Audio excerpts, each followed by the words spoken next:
siguro lamang mag-subject ka o submit ka ulit doon sa angioplasty para makita kung ilan pa mga bara ugat. Pasensya na, hindi ako doktor, pero doon sa mga sinasabi mo sa akin, naging auditor kasi ako sa hospital din eh. Opo, sir. Sa hindi rito sa bansa na to. Kaya naintindihan ko itong mga bagay na to. So sa parting to, ako'y natutuwa na ikay malusog na sa ngayon, maigi sa tulong ng herbal ni Karay. Pero ako'y nababahala naman, baka yung pagtigil mo ng mga gamot, tama rin yung sinabi ng doktor na posible ang nangyayari, isang strike lang, you're out. So, pero decision mo yan eh. Pero mas magandang yung may combination ka ng herbal at mayroong doktor na titingin at yung parting yun magiging balanse, ako'y magiging panatag at matutuwa lalo. Sa ngayon natutuwa ako, kaya lang may halong kalungkutan. At nalulungkot dahil tinapon mo na nagdesisyon ka na At ano mo na lang sa herbal. Hindi kita masisisig wala ka kasing source na talagang tustusan yung medication. Kaya dito ka umasa kay Karay. Nakakalungkot yung kwento mo na yan Nakakalungkot yan. Kaya masasabi ko nga sa mga manonood, alam ba ninyo, mapakapalad pa nung tinatawag na walang pera Paswerte. Yung istorya po niya, tsaka istorya ko, kung ako'y may pera noon, hindi ako una-una, hindi ako magiging herbalist ngayon.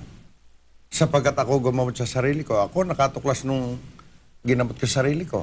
At kung siya naman ay may pera, hindi na ganyan ang healthy niya. Sapagkat nung magpunta po sa tanggapan ko yan, maaawa po kayo 3 bulate na lang ang hindi nakapirma sa kanya. Payat na payat po yan.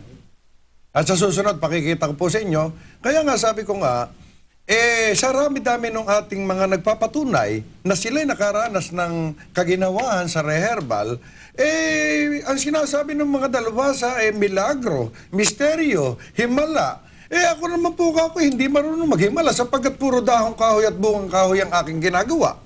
Ngayon, kaya ang aking panawagan sa mga eksperto, mga dalubhasa, kung maaari lang po, yung mga nag-testimony rito, ipatawag po natin ng minsanan. Padadala ko medical record.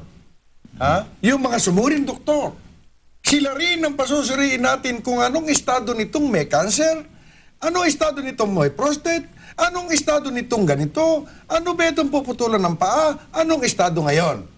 Ako po'y nakahanda na patawag natin lahat. Nang sa gayon, mawala yung sinasabi nilang reherbal daw mahiwala, mahimala, mahiwaga. Abay, wala akong ganung hiwaga. Ang totoo po, hindi naman ako yung katulad ng gagaling-gagaling. Hindi naman ako ganon. Ang totoo po, ito, minsan ko lang nakita. Pangalawa lang ngayon, nagpapasalamat na. Sapagkat kung hindi rin daw sa programa nyo, wala rin siya. Kaya nga sabi ko, maswerte pa yung mga wala. Sapagkat kung siya may pera, hindi na siya healthy ganyan. Katulad ko, kung ako nanonood ngayon yung aking may bahay sa Talavera. Kung ako'y ginastahan niya, wala na po ako sa harapan nyo ngayon, mga taga Montessori. Nanonood po ngayon. Kaya sabi ko, kung minsan ang pera nagpapahikli ng buhay, kung minsan naman nagpapahaba. Sapagkat kung ikay mahirap, talbos ng kamote, saluyot, alugbati, okra, sitaw, yan lang ang ulam mo. Kung ikaw naman may pera, sosi, stick, baka, baboy, fried chicken. Ang tawag nga po ngayon sa amin sa probinsya yan pag kumakain ka ng taba ng baboy pampabata raw Ano yung pampabata? Pampabatang, sabi sa Kapampangan, metena. Kaya nga, masasabi ko sa mga lahat ng mga dalubhasa, yung na-interview ni Mr. Bitag, kukumbidahin natin ng isahan lang kung saan nila gusto ipa-check up. Sa lahat ng ospital, yung mga nagsasabing dadalhin po ang medical record, dadalhin nila yung kanilang puputulan ng paa, dadalhin yung may diabetic na almost 10 years, yung mga nag-i-insulin, yung sa prostate, yung nagda-dialysis. Ngayon hindi na po. Kaya nga tama ito, sabi ko nga sa kanya, sa kidney yung sa kidney, opo. Alam niyo nung araw, ang alam ko lang sa kidney, bato. Okay. Kaya nananatili lang tayo rin sa tinatawag na gano'n Akala ko naman nung araw, pag sinabing, ikaw may sakit sa bato. Sabi sa akin ng tatay ko nung araw, akala ko naman may sakit nga ako sa bato. Yung pala, tamad ako nung araw. batugan pala ibig sabihin. Kaya nga sabi ko nga rito, mapalad ka. Sapagkat kung hindi kay Sir Bitag, hindi niya malala yung herbal ay mainam. Kaya ang aking mga panawagan, hindi mahirap kausap si Kari at sa mga susunod, meron pa tayong tinatawag na, yun po ang tinatawag ko na surprise ko sa inyo, na pupunta rito, baka masabi nyo himala, pwede nyo ipasiay, pwede nyo papuntahan sa kanilang bahay, kagaya nito.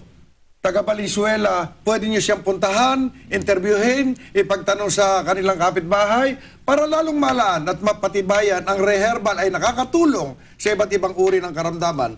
Kaya nga ako, kung minsan tinatamad na rin akong halimbawa sabihin na ako hindi nagsasabi, kamukha niyan, mga eksperto. Huwag kayong magtaas ng kilay sapagkat ang herbal, ang pinakamagaling na herbal ay nasa bansang Pilipinas, wala sa China. Nasa Pilipinas. Ipakikita ko po sa inyo sa susunod na araw. Ipakikita ko po sa inyo ang aking pinakaiingat-ingatang plantasyon sa kabundukan po. Sa kabundukan ng mga Aita. Ipakikita ko po sa inyo, Mr. Bitag, na sa gayon, yung kumbaga man kahit kaprasong kumpiyanse, makuha ko po sa inyo. Kahit 5% lang ng kumpiyansa. Sapagkat kuminsan nagtatampo na rin ako sa inyo sapagkat como kayo talagang may background sa pagkadoktor, hindi ko may iwasin. Eto, pupunta ako, may hila-hila akong tao. Okay. At ito naman taon to, hindi magsisinungaling sapagkat ito, meron ding dignidad na iniingatan. Alam mo ba, Ray, ako'y naniniwala sa'yo, naniniwala rin ako sa'yo, Jeff. Hindi na pinag-uusapan dito kung nagsasabi ng totoo o hindi. Ang nakataya lamang dito ay yung bagay na dapat, ano bang dapat gawin? Mainam ang paggamit ng herbal para doon sa mga nanunood kung kinakailangan yung dagdag doon sa gamot. Ang problema kung wala kayong pera, saan kayo pupunta? Kung ang gastos ng gamot naman ay medyo mahal, yan ay panawagan natin sa pamahalaan. Dahil kuminsan, yung mga mahihirap, mas maikli ang buhay kaysa doon mayayaman ay may ibang gamot na bibilhin. So, nauuwi doon sa pagtuklas ng herbal ng iba na gumagamit niyan. Pero, ang tingin naman ng dalubhasa, hindi anumang gawin at hindi pwede kailanmang gawin na yung herbal ay gawing medisina. Lahat ho na dalubhasa, yan ang paniwala. Ngayon, pero sa mga dalubhasa naman sa medisina, nagsasabi, kung nakakatulong, well and good. Opo. Sang-ayon sila. Ako naman, talagang kinakailangan din natin ng doktor sapagkat paano natin madidetect na nga ba yung lingkod, yung sakit sa puso kung walang doktor? Paano malalaan yung taas na yung blood sugar kung wala rin doktor? Kailangan natin ng doktor.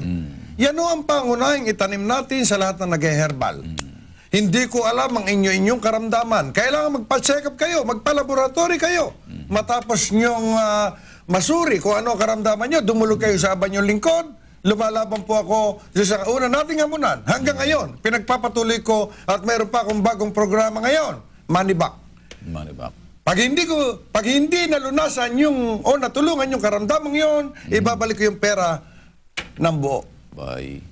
Doon ho, kayo mga nanonood, ayan, kami ho'y ay nagpapalabas lamang ng mga testimonya ng mga nakagamit at nakaramdam ng maigi. At dyan ho sa parting yan ay testimonya ho ng mga lumalapit sa amin. Kami naman ay magiging maingat at ang pag-iingat ho ay nasa sa inyo. Ang paggamit ho ng herbal, tulad ho sinasabi ni Ray Herrera, yan ay sa inyong kalusugan kung food supplement. Subalit kung food supplement man yan, ay medyo nagbibigay ng lunas at umiigi yung isang karamdaman, may karamdaman, kung ano may na-diagnose ng doktor, doon ho medyo touch and go. Ayan. Kaya lang, importante pa rin ang dapat yung mga dalubhasa, malaman nila na ito'y may karamdamang maigi pa rin at kinakailangan doon naman ang doktor na magbibigay ng payo. Ang problema kasi baka yung payo ng doktor at yung herbalist at yung kanyang herbal, baka medyo magkasalungat. Pero iisa lang yung layunin, ang makatulong. Opo. At ang magpagaling sa doktor, ang makatulong sa yung herbalist na magbigyan ng magandang karamdaman. Ang punto ho dito, kayo na rin ho. Pero maganda rin hong huwag kayo makalimot na tumingin sa mga doktor, sabi nga ni Karay. Talagang sa doktor po ang monitor. Kamukha nga po yung mga taga-UK natin. Kung mo sila sagana sa pagpapacheck up, yung mga taga-UK po, napakadali United Kingdom. Opo, pinagtutulong nila ngayon yung herbal natin at saka yung medisina ng doktor sa UK. Okay. Yun ang tama. Maging sa Japan, maging sa iba't ibang parte na po. Mapakarami na po ngayon. Dahil sa programa nyo, marami na pong natulungan tayo sa Ang iba't ibang maganda bansa. roon, Kare, yung mapapalad kayo sa ibang bansa kasi meron kayong kita, may pera kayo at nababalansin ninyo yung gamot at yung herbal Opo. na pinagsama ninyo. Maganda. Pero paano naman yung mga kapatid natin na medyo kapos at hindi kayang medisina kay taas?